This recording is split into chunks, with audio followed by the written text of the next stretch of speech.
worse.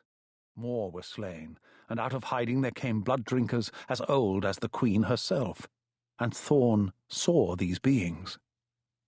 At last there came the red-haired one who had made him. He saw her as others saw her, and at first he could not believe that she still lived. It had been so long since he'd left her in the far south that he hadn't dared to hope she was still alive. The eyes and ears of other blood-drinkers gave him the infallible proof, and when he looked on her in his dreams, he was overwhelmed with a tender feeling and a rage. She thrived, this creature who had given him the blood, and she despised the evil queen, and she wanted to stop her. Theirs was a hatred for each other which went back thousands of years. At last there was a coming together of these beings, old ones from the first brood of blood-drinkers, and others whom the blood-drinker Lestat loved, and whom the evil queen did not choose to destroy. Dimly, as he lay still in the ice, Thorn heard their strange talk, as round a table they sat, like so many powerful knights, except that in this council the women were equal to the men.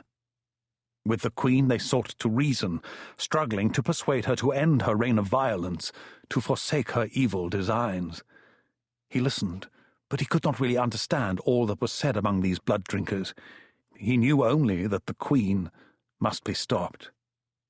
The queen loved the blood-drinker Lestat, but even he could not turn her from disasters, so reckless was her vision, so depraved her mind.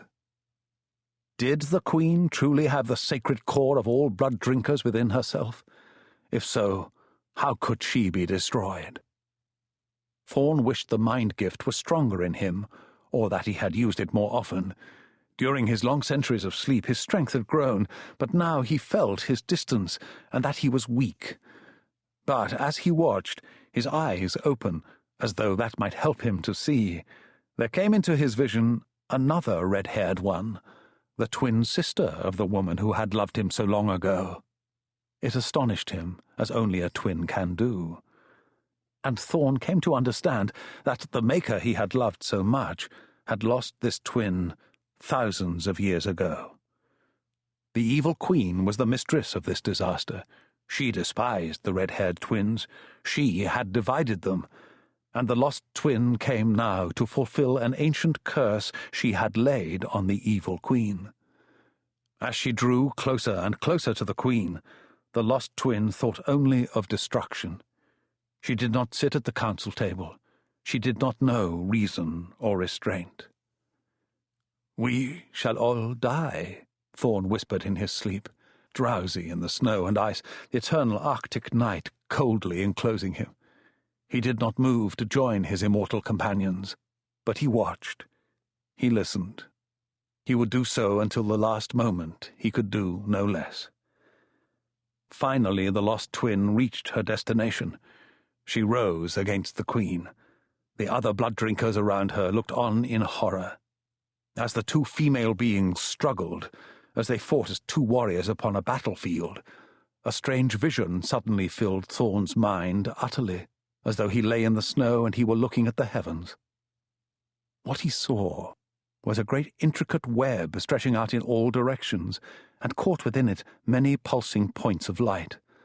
At the very center of this web was a single vibrant flame. He knew the flame was the queen, and he knew that the other points of light were all the other blood-drinkers. He himself was one of those tiny points of light. The tale of the sacred core was true. He could see it with his own eyes. And now came the moment for all to surrender to darkness and silence. Now came the end. The far-flung, complex web grew glistening and bright.